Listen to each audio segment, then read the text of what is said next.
Okay, hello everyone, it's Salar and we are in part 35 of our tutorial, a tutorial to writing a real-time operating system. And finally, in this part, I wanna start to talk about operating system and especially about real-time operating system. In 34 previous parts, we just talk about prerequisites because when you want to develop an operating system, you need to have a lot of information and deep information about your processor and about programming. And we have done this work very well. And in this part, I wanted to talk about I wanted to start to talk about operating systems, especially about RTOS. RTOS stand for Real Time Operating Systems. So let's get to know what's an operating system and what's a real-time operating system. For the first question, what does an operating system do? Okay, an operating system like Linux, like other operating system like Windows, like FreeRTOS and Android, and the kernel of Android is Linux, does a lot of things. Okay, for example, process management, memory management. Some operating system has a system file, has some jobs to do security issues, and operating systems have some facilities to send data between processes and between threads. But in this part, I want to focus on interaction between processes. Okay, I want to just talk about process management. An operating system makes interaction between processes or threads better and more optimized. Okay, you may have a lot of threads or processes in your program. You need to have a well-known and well-done interaction between all of your processes in your project, and it's so important. And it's an operating system can help you to maintain your project better than without operating system. You can do all of your works without operating system. When you do a project without operating system, you have a bare metal code. It means that you have no operating system. But using of an operating system make interaction between processes or threads better and more optimized. What's a process and thread? I will give you more information about process and threads in next slides, but each independent procedure or function in your code called process or thread. And what's the difference between process and thread? Okay, what's the difference? In our operating system, or in our real-time operating system, and almost all of operating systems, there are no difference between process and threads. But for those operating systems like Linux that support MMU, Memory Management Unit, there are some differences between process and threads, and you can't use these two terms interchangeably for those operating systems like Windows. Okay, but for our operating system and other real-time operating system, you can use process and thread instead of each other, and they have same concept. Okay, so I said an operating system does a lot of jobs and a lot of works, and you have a lot of options in your operating system like Windows or Linux. But in this part, I wanna to focus on interaction between processes. Okay, so for example, assume that you want to do a simple project. You want to blink an LED each 1000 milliseconds, each 1 second, and read a sensor each 5 seconds. Okay, each of these jobs is a process or thread. Okay, and in a real-time operating system or operating system, you can have a process that blink an LED and another process to read a sensor. Okay, each independent procedure called process. So without operating system, we can do this project easily. Okay, with this code, your processor always run this while loop. Okay, infinitely run this while loop, and the delay in your while loop is 1 second or 1000 milliseconds. Okay, because for example LED toggle or read sensor takes almost no time, your processor do LED toggle each 1000 milliseconds, but do read sensor by using of this if statement each 5000 milliseconds, because once every 5 times of running this loop, your processor just one time running this function read sensor. So each 5000 milliseconds, your processor and your microcontroller, for example, read a sensor. Okay, so without an operating system, I can easily, with this code, I can easily do this project very well. But assume that you want to change this delay. Okay, for example, you want to change to 1700 milliseconds. You need to change a big part of your code, like here. Now you need to index, you need your while loop like before, you need a 100 millisecond delay. One if condition for blinking and another for read sensor.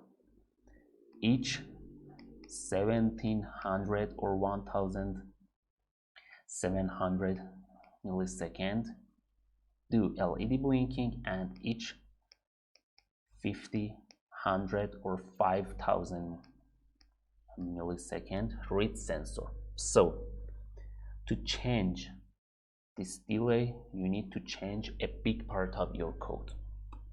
Okay, so maintaining this code is hard because, for example, assume that you have 20 processes or 20 threads in your project, and one time you want to change one of these delays. For example, you want to change TIDO. You need to change all part of your codes, and maintaining this project is so hard. You can do this project without operating system in a bare metal project, but maintaining a project without operating system is so hard. Okay, so operating system can help us. So let's give you another example. Assume that you want to run a process, for example process 1, with 100 millisecond interval delay between each running. But running this process takes 50 milliseconds. Okay, and you have another process, process 2. You want to run this process each 100 milliseconds like before. Running this process almost take 0 millisecond. Okay, takes no time, but running this process in each 100 millisecond is necessary. We have these conditions for this process. Okay, how we can do that? Because we have 100 millisecond delay and 100 millisecond delay. I can write my code like this, but let's see more information about this code. After start to running this while loop, your processor in, for example, almost 0 millisecond run process 1. 0 millisecond. Okay, but doing this process take 50 milliseconds. So start running process 2 in 50 milliseconds, and this delay takes 100 milliseconds. And after that, another time run process 1, 0 plus 50 plus 100 is 150 milliseconds. And another time process 1 takes 50 milliseconds. So run process 2 the second time in 200 milliseconds. As I said, running this process in each 100 milliseconds it's necessary, but in this way you can't do this project with this idea, with this delay idea. Think about that, how you can do this project in your microcontroller. Okay, but with a real-time operating system you can do this work easily. Very good. For another example, assume that you want to do this project. You need to run process 1 each 100 milliseconds, process 2 each 200, another time process 3 each 100 milliseconds. But you have another condition. Process 1 has the access which can stop running process 3 whenever it wants. Whenever you want, you can stop running process 3 from process 1. Without an operating system, how you can do this work? Another time, think about this example. Okay, but with an operating system or real-time operating system, you can easily do this work. So, why do we need to the operating systems? Because it makes interaction between processes or threads easier and more optimized, and maintaining project that using operating system is so easier. Okay, so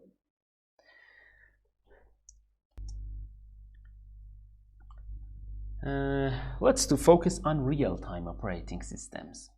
Okay, real-time operating system is so important if you want to develop a project, for example, for industry. If you want to have an operating system, for example, for your laptop or your desktop, you don't need to have a real-time operating system. But especially on microcontrollers, you need to have a real-time operating system, and real timing in industry and, for example, in a car computer or automobile computer is so important. So let's see this scenario that we want to develop a program for a car or automobile. Okay, and for example, you need to have 3 processes. Process 1, check the heat of the engine and alert overheats. Okay, for process 2, you want to read and show the speed of the car. Okay, and in second process or second thread, you want to see how much fuel is left and how much fuel you have in the tank of your car. Okay, but there is an important condition and observation in this scenario, and we want to run all of these processes in parallel in just one CPU, one CPU or one microcontroller, and you need to do these processes always in parallel mode. Okay, so we just have one CPU core with just one CPU core. Most of microcontrollers just have one core. I wanna to run process 1, process 2, and process 3 in parallel with just one CPU core. So we need to share the CPU time of your CPU between these processes, okay, to do these 3 processes in parallel. But how we can run these processes and these threads in parallel? By sharing CPU time between these processes, okay, but sharing time. What's process scheduling in operating system?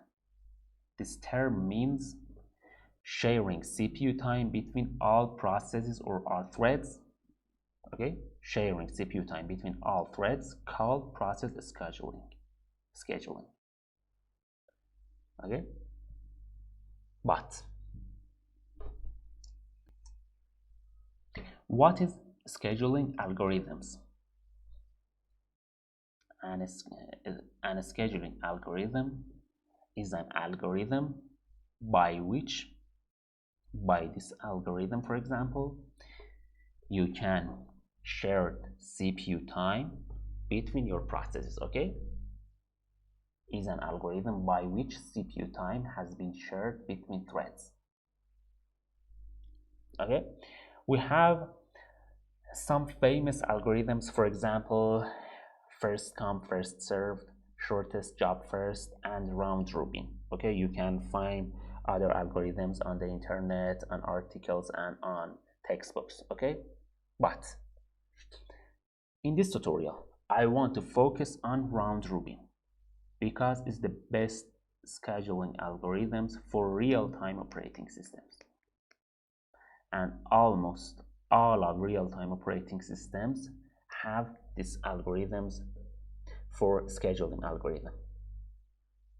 Okay, you can find a lot of information about other algorithms in reference books and on the internet and on articles. Okay, you can refer to these books or articles and find a lot of information about other algorithms.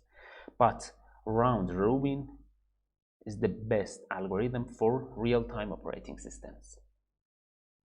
Okay, let's see what's a round robin algorithm. As I said in this slide, we want to run these threads in parallel. Okay, but here is CPU timeline. Okay, here is CPU timeline. And for round robin algorithm, you need to divide your timeline to some time slices that has a fixed size. For example, 1 millisecond. You can, for example, do this work in Cortex-M processor with SysTick timer. Okay? But in our example, your processor starts, for example, to running process 1. But after 1 millisecond, stop to running process 1 and switch to process 2 and jump to process 2 and start to running process 2. Another time after 1 millisecond, jump to process 3 and running process 3, and after that another time return to process 1 and run rest of instruction in process 1, and so on. As I have written here, changing from one process to another called context switch. Okay, each 1 millisecond you have a context switch to another process. And now, because you are running all of your processes in the CPU timeline by a short time interval, from, for example, stopping running process 2 to another time running that, here is 2 milliseconds. Okay, it seems that you are running your process in parallel, Okay, you run process 1, stop, after 2 milliseconds, another time run process 1, and another time after 2 milliseconds, another time from here to here, after 2 milliseconds, run process 1, and now it's in parallel. Okay, so because you run, for example, process 1, stop 2 milliseconds, another time run process 1, another time stop 2 milliseconds, and so on, it seems that you are running process 1 always with parallel with other processes. Okay, so for example, assume that you have a microcontroller that its clock core is 300 megahertz. 300 megahertz. Okay, this scenario is just like for each process you have a virtual processor that the core speed of this virtual processor is 100 megahertz. Okay, and if you decrease this value, you see more parallelism in your project. Okay, but for a lot of applications 1 millisecond is enough. Okay, you don't have 3 core for each of this process, but you can share the time of your processor between these processes by round robin algorithm and run all of your processes in parallel, or run all of your threads in parallel. Okay, another time, assume that your CPU core runs in 300 megahertz. In this example, for each of your process you have a virtual CPU that runs in 100 megahertz. It's just like this. So here is round robin algorithm and the best algorithm for real-time operating systems. Okay, but assume that you have another process 4 or thread 4, and you want to control your ABS brake of your car, and when you push the brake you need to run this process. You don't need to run this process always like the 3 processes. You need to run this process when you push the brake. Okay, but this process has more priority. Okay, brake has more process, for example, read and show the speed of the car. Okay, you don't want to run this process always. Okay, you don't want to run this process for always, but this process has more priority.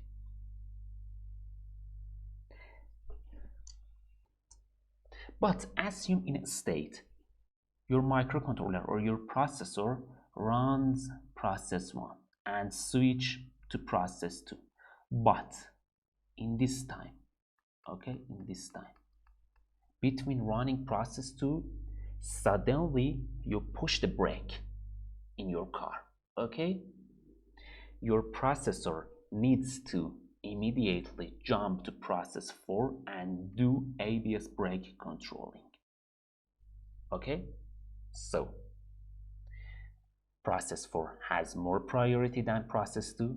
Process with higher priority can preempt, can stop a process with lower priority because this process has more priority.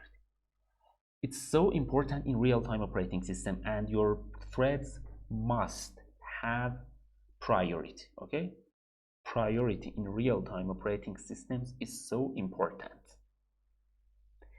And for example, after pushing the brake, your processor must and have to immediately jump to process 4. because it's so important. Run process 4. For example, process 4 takes a little time. And switch to next process. We were to process 2. Now we are in process 3. Run process 3 for 1 millisecond. Another time, return to process 1 around. Okay, return to process 1. Run process 1 in 1 millisecond. Another time, run process 2. Rest of the instruction in process 2 for 1 millisecond. So in real-time operating system, priority for some process and some threads is so important. So you need to have priority in your operating system implementation. So process scheduling in all RTOS real-time operating system is preemptive round robin, or algorithm is round robin, and each thread has a priority, and you need to have a preemptive round robin. And process with higher priority can preempt a process with lower priority. Okay, this part was some information about operating system and real-time operating system, and in this part finally we have started to talk about operating systems, and we want to start developing a real-time operating system with this scheduling algorithms. Okay, preemptive round robin. Okay, in next part I will start to develop a simple operating system and give you some information about your processor facilities and real-time operating system. Okay, thank you very much to see me, and see you soon in the next part.